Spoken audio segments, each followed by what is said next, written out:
Ilmu yang kalian bisa petik dari sini adalah, please jangan pernah melakukan apa yang pernah saya lakukan. Jangan pernah begitu. Jangan pernah, karena itu saya juga ngerasa kayak menyesal dan juga itu tidak benar gitu. Maksudnya ya mungkin kita gay, tapi kita bisa melakukannya dengan lebih yang tersusun gitu. Kalau misalnya kamu punya pacar ya satu aja sama orang itu aja, dan itu harus kayak pakai pengaman gitu. Jangan sampai kayak gue udah dari orang sini, orang sini, orang sini, orang sini begitu. Ya itu adalah sudah lama ya. Yang saya lagi tonton ini adalah si Jason Pilatin yang sudah tidak melakukan itu. Jadi jangan khawatir, itu hanya sekedar kayak pengalaman saja. Ya banyak sekali kisah dan cerita di rumah itu. Apakah semua kisahnya itu sepertinya kayak menyenangkan? No. Tidak semua menyenangkan. Ya namanya hidup lah ya. Yes, ketika pada saat itu saya sudah tinggal di situ lebih dari 1 bulan, saya itu sudah mulai mengenal karakter lebih dekat teman-teman aku yang selama ini hanya sekedar kayak ya kita berteman aja di tempat hangout. Daplun ini punya sifat yang royal dan loyal terhadap temennya. Jadi bukan hanya Daplun sih, jadi si bulenya pun punya sifat yang apa ya? Ya loyal dan royal begitu. Maksudnya baik. Soalnya si Daniel itu sendiri dia juga udah dibeliin handphone sama si bulenya Daplun. Maksudnya kayak ini temennya si Daplun. Jadi akhirnya si Daniel itu dibeliin handphone pada saat itu. Nah si Daplun dia melihat handphone aku rusak, handphone aku kan pecah. Dia bilang kamu pakai aja handphoneku katanya. Itu aku ada handphone iPhone 5S pada saat itu. Tapi iPhone 5S nya lagi digadekan. Nanti kalau misalnya buleku kirim buat ngambil iPhone itu buat kamu deh katanya. Aku pikir, what? Nggak usah lah, sumpah demi Allah. Pada saat itu aku pikir nggak perlu, karena apa, handphone aku meskipun rusak tapi itu masih berfungsi dengan bagus gitu. Apalagi kalau saya sudah numpang di situ terus kemudian mau dikasih handphone, aku pikir kayak itu terlalu banyak kebaikan yang aku tidak bisa terima gitu. Gak usah lah, gak usah. Tapi si Daplun itu sepertinya kayak memaksa untuk udah nggak apa-apa, orang yang lain udah dapet tuh, si Daniel udah dapet. Apalagi si Jono, karena Jono kan ya udah sering dapat lah, karena itu kan si Jono kan pacar Indonesia ya Daplun, jadi pasti udah sering dapat rezeki dari si bule itu gitu. Sementara saya juga tinggal di situ. Saya kan memang tidak pernah ya maksudnya saya belum mendapatkan barang-barang seperti itu. Akhirnya si Daplun bilang, enggak, pokoknya nanti kalau misalkan saya udah dikirim sama buleku iPhone yang lagi digadein itu buat kamu, saya ambil buat kamu, dia bilang gitu. Aku pikir no, aku takut menjadi kecemburuan sosial karena teman-temannya Daplun itu bukan aku aja. Daplun itu punya teman banyak banget gitu. Jadi aku tidak mau terjadi kecemburuan sosial. Jadi nggak usah. Udah nggak apa-apa, orang yang lain udah dapat rezeki gitu. Jadi kayak dipaksa-paksa gitu. Buat digade, punya bule menggade handphone, apa kurang duit? Yes. Daplun itu sebenarnya tidak kekurangan uang. Ya bulenya itu aku yakin bulenya juga kasih uang, kalau dihitung-hitung mungkin bisa dibilang lebih dari cukup gitu. Cuman pada saat itu Daplun itu tidak bisa memanage uangnya, tidak bisa mengatur keuangannya. Meski dikasih berapapun aku yakin akan kurang gitu. Jadi pada saat itu yaitu iPhone 5S nya si Daplun itu, karena dia kan pegang handphone yang lebih bagus lah ya, itu digadein di pegadaian. Jadi itu cuman sekedar kalau misalnya ketemu ngelihat handphoneku, aduh nanti sabar ya, nanti aku ambil handphonenya ya buat kamu ya nanti ya gitu. Akhirnya pada suatu saat si Daplun bilang itu pas di depan teman-teman dan juga di depan si Jono. Nanti bilangnya seperti itu lagi, intinya handphone nanti kalau diambil itu buat kamu aja gitu, nggak apa-apa kan gitu. Terus aku bilang, gimana ya, masa kalian nggak sayang ngasih handphone seperti itu tuh kan mahal, aku bilang gitu. Aku melihat raut mukanya Jono itu kurang begitu gimana gitu. Karena si Jono kan pacar Indonesianya, meskipun Jono tidak kekurangan handphone, tapi dia sebagai pacar kayak masa ngasih begitu aja gitu. Akhirnya si Jono gini,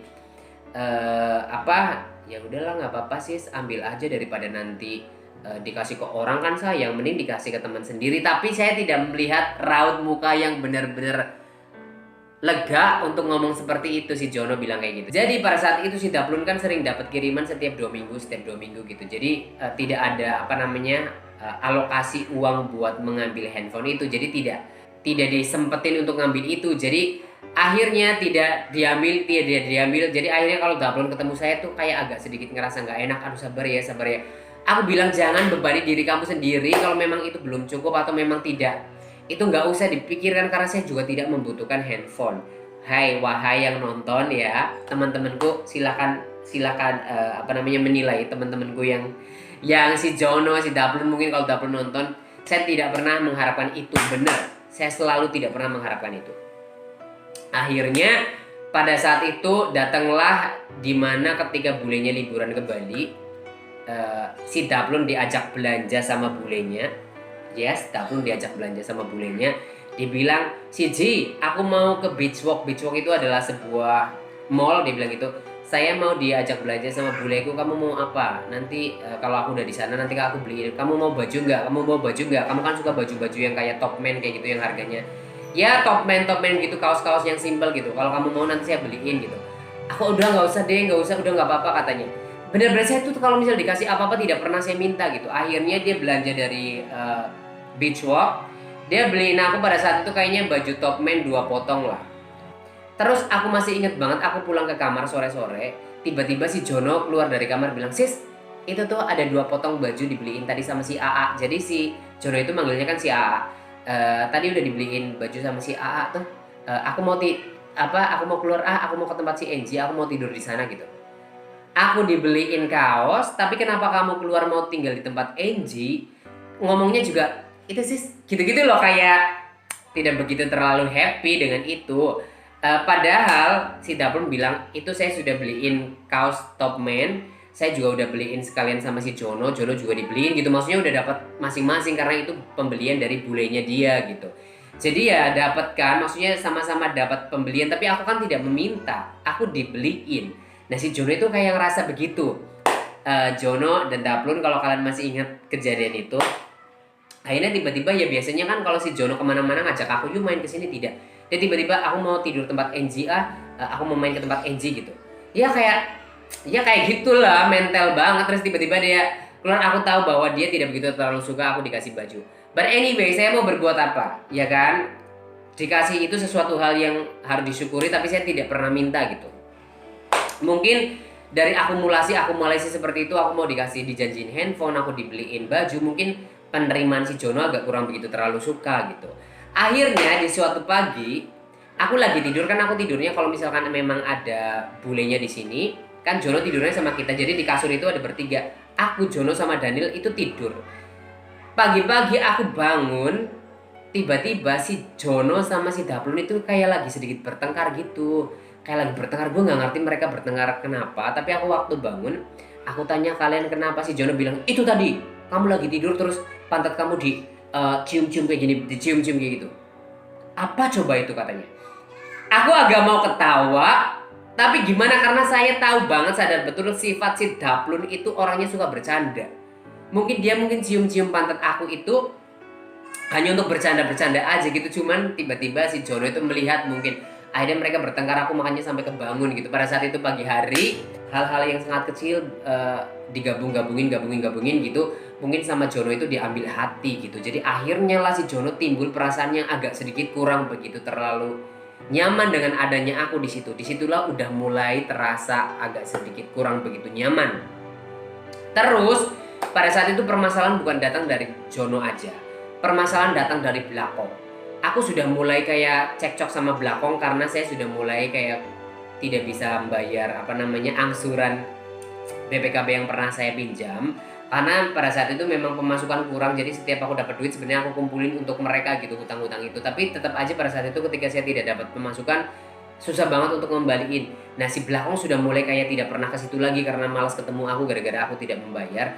Darmini yang sudah tidak ada ceritanya, Darmini itu udah marah-marahan sama aku. Jadi pada saat itu Darmini itu sering SMS, sering WhatsApp segala macam, hal-hal yang sudah lumayan agak sedikit kasar, yes ya Darmini.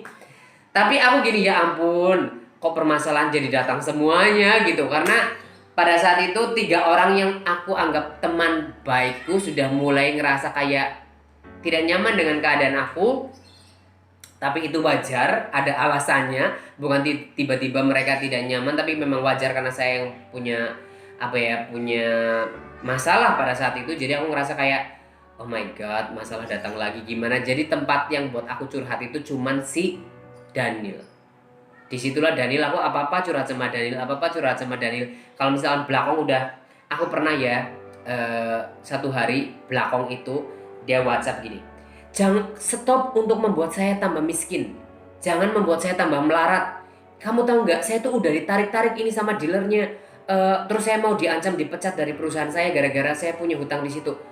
Itu kadang sakit banget dari temen sendiri. Karena aku pikir gini, sakitnya bukan kata-kata dia yang jahat, sakitnya adalah karena dia adalah sahabatku, aku merugikan mereka, itu yang bikin aku sakit gitu.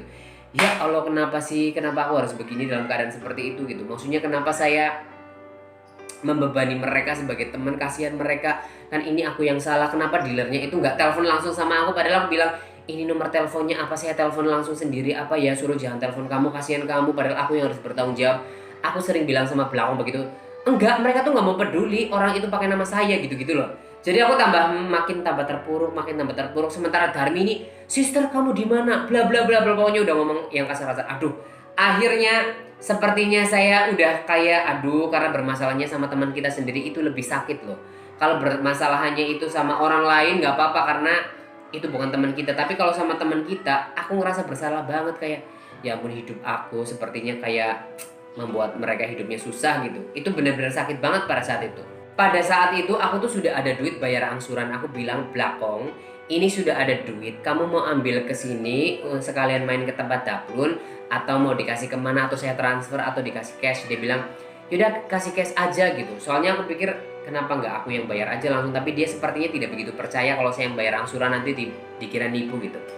Akhirnya aku bilang, oh ya kalau misalkan mau dikasih cash terserah, kamu mau ambil ke sini apa ketemu di mana gitu. Soalnya kita sebentar lagi mau ke bar pada saat itu malam minggu.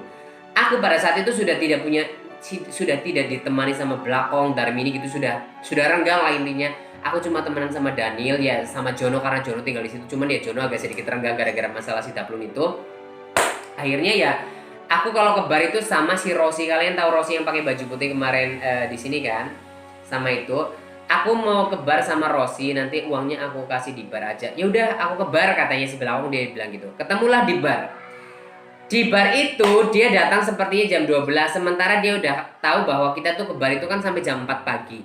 Saya itu datang mungkin jam 12 lebih sekian dan itu udah biasa gitu. Dia itu datang duluan di bar. Terus tiba-tiba saya sama Rosi datang ke sana, itu agak telat sedikit, dia udah pulang begitu.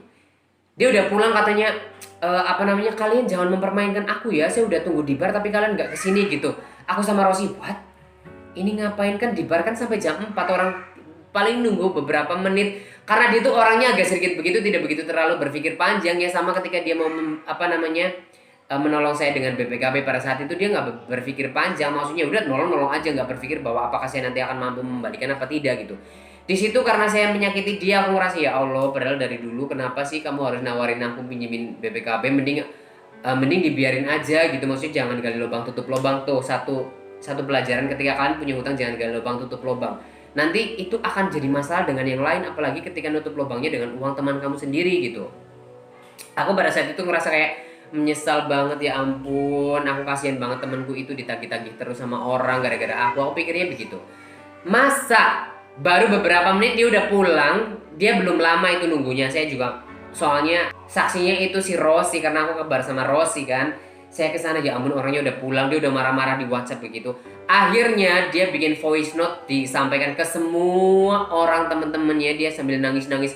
Kamu tahu nggak? Pokoknya dia sambil nangis-nangis lah, karena voice note-nya itu juga jatuh ke si Jono, ke Daniel, semua dapat voice note tentang curhatannya dia. Dikira saya menipu dia tidak datang ke bar gitu, padahal saya udah bawa duitnya, men. Saya udah bawa duitnya dan dia udah sebarin voice note, dia nangis-nangis katanya dipermainkan, saya disuruh kesini begitu. Akhirnya pulang dari bar jam 4 pagi, aku sama Rosi itu buktinya, aku keliling ATM untuk masukin uang cash itu supaya bisa langsung transfer ke si Blakong. Tapi ya aneh bin ajaib, itu uang nggak bisa masuk. Ternyata satu ATM itu di mana-mana, dari bank ke bank tuh, tanya Rosi, saya udah muter-muter dari bank ke bank itu. Ketika jam-jam seperti itu ada ATM tidak beroperasi, mungkin itu sinyalnya entah apanya, jadi uang itu tidak masuk. tambah dong bikin belakang, tambah muntap-muntap kayak marah-marah begitu. Akhirnya aduh, gue sudah nggak tahu lagi, pokoknya biarin aja, nggak apa-apa, ini uang udah ada, dia sendiri yang salah. Orang biasanya juga kebar sampai jam 4, masa baru jam 12 lebih sedikit dia pulang gara-gara saking nggak berpikir panjangnya gitu. Akhirnya tapi saya merasa bersalah banget ya, akhirnya siang hari aku transfer. Cuman karena dia memang orangnya nggak selalu dipikir permasalahannya, setelah uang itu udah nyampe di dia, ya dia datang lagi ke tempat Daplun, kita lucu-lucuan lagi gitu. Teman-temanku tuh begitu. Yang namanya berteman tuh begitu, guys. Kadang kita bertengkar, tapi kadang kita cepat kembali, itu sering begitu. Ya setelah saya transfer duitnya, ya kita udah berteman lagi, lucu-lucuan gitu. Cuman dari hal-hal yang kecil seperti itu yang menyakitkan ketika dia nagihnya dengan kata-kata seperti itu, sampai saya membayar lunas full pun saya memaafkan karena memang bukan kesalahan dia, tapi sakit hati ketika ditagih itu terngiang-ngiang gitu kata-kata yang setiap dia ucapkan ketika pas lagi mungkin aku telat sehari 2 hari. Telat itu nggak pernah sampai seminggu loh, paling telat itu 1 hari. Dengan bahasanya dia katanya udah mau dipecat dari perusahaan gara-gara ada dealer nagih ke situ, padahal dia kerjanya itu di sebuah hotel. Itu kayak bikin aku kan tambah stres. Aduh kasihan banget sih dia nanti kalau dipecat di perusahaan gitu loh. Jadi padahal telat paling sehari gitu. Oh my god, mengerikan. Itu kisah saya sama si Blakong itu pada saat itu. Permasalahan aku sama Darmini juga belum selesai, dan semua orang tahu bahwa saya punya hutang sama Darmini pada saat itu. Ketika saya tinggal di tempat Daplun, Darmini itu kan tidak tahu tempatnya Daplun di mana ya selama ini, karena memang pada saat itu setiap orang tidak begitu nyaman untuk berteman sama Darmini, satu-satunya perempuan yang agak sedikit ya punya masalah dengan kepribadiannya lah ya, dia agak sedikit kurang bisa berteman dengan banyak orang. Jadi teman-temanku jadi lebih memilih untuk berteman sama saya. Dan pada saat itu setiap orang tahu kalau saya punya hutang sama Darmini tapi belum bisa mengembalikannya. Cuman saya sama Darmini itu selalu komunikasi dengan WhatsApp. Ya, saya tidak pernah menghindari Darmini, saya tidak pernah menghindari siapapun yang saya punya hutang sama mereka. Saya akan katakan saya tidak ada kalau saya tidak ada. Kalau saya punya, nggak perlu saya ditanya, saya akan langsung hubungi mereka. Saya lagi ada uang nih untuk bisa nyicil utangmu gitu.